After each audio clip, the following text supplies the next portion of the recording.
मैंने जैसे ही बाल धोकर सिर उठाया तो देखा कि मेरे सारे बाल गायब हो चुके थे और सिर पर अजीब अजीब से फोड़े हो गए थे। मैं तो घबरा गई और तभी देखा कि मेरी सबसे खास सहेली पीछे खड़ी होकर चोरी चुपके हंस रही थी। फिर वो नाटक करते हुए मेरे पास आई और बोली, तू ठीक है ना? उसी वक्त मेरे मोबाइल पर मैसेज आया मेरे बॉयफ्रेंड का। वो मुझसे मिलने आना चाहता था। मेरी हालत ऐसी थी कि अगर वो मुझे इस हाल में देख लेता तो सब कुछ खत्म हो जाता। कोई चारा नहीं था। मैंने अपनी नई वाली खूबसूरत ड्रेस उठाई और अपनी सहेली से रिक्वेस्ट की कि वो मेरी जगह जाकर बॉयफ्रेंड से मिले।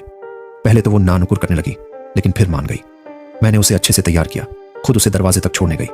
लेकिन जैसे ही उसने बाहर कदम रखा, मुझे याद आया कि मैंने सबसे जरूरी चीज, अपनी अंगूठी, उसे दी ही नहीं।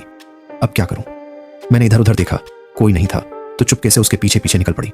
वो मेरे बॉयफ्रेंड से मिलने पहुंच गई और मैं झाड़ियों में छुपकर उसे इशारे देने लगी ताकि अंगूठी दे सकूं। लेकिन उसने मुझे देखा ही नहीं और जल्दबाजी में कार में बैठ गई। उसी दौरान उसके पर्स से एक बोतल गिर गई। मैंने क्यूरियोसिटी में उसकी तस्वीर खींची और इंटरनेट पर चेक किया। अरे, वो तो हेयर फॉल, बाल झड़ने वाली दवा थी। मेरा दिल टूट गया। मेरी ही सहेली ने मेरे साथ खेल खेला था। अब मैं चुप नहीं बैठ सकती थी। मैं उनका पीछा करते हुए रेस्टोरेंट पहुंची।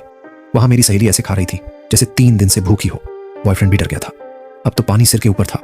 मैं जैसे ही जाकर सच्चाई बताने लगी, मेरी टोपी हवा में उड़ गई। घबराकर मैंने पास बैठी एक अमीर औरत की विग खींच ली और खुद पहन ली ताकि सिर न दिखे। फिर उसकी टोपी की जगह एक मूर्ति की शेफ वाली टोपी पहनाकर उसे बहलाया। उधर मेरी सहेली इतना खा चुकी थी कि पेट फटने वाला था। वो बॉयफ्रेंड के और करीब जाने लगी। तभी मैंने जाकर उसे एक जोरदार झापड़, माफ करना, एक प्यार भरा पोप दिया। वो चौंकी, लेकिन हार मानने वाली नहीं थी। जैसे ही मैंने अपनी अंगूठी दिखाई, उसने झपट्टा मारकर अपने हाथ में पहन ली, लेकिन वो उसके हाथ में फिट ही नहीं आई। काफी कोशिश करने के बाद वो अंगूठी फिसलकर जमीन पर गिर गई। मैं गुस्से में कुछ कहने ही वाली थी कि पीछे से वो अमीर औरत आई और मेरी नकली विग खींच ली।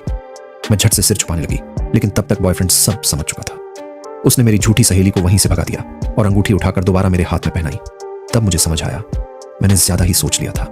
उसे मुझसे सच्चा प्यार है और वो कभी मेरे बाहरी रूप से प्यार को कम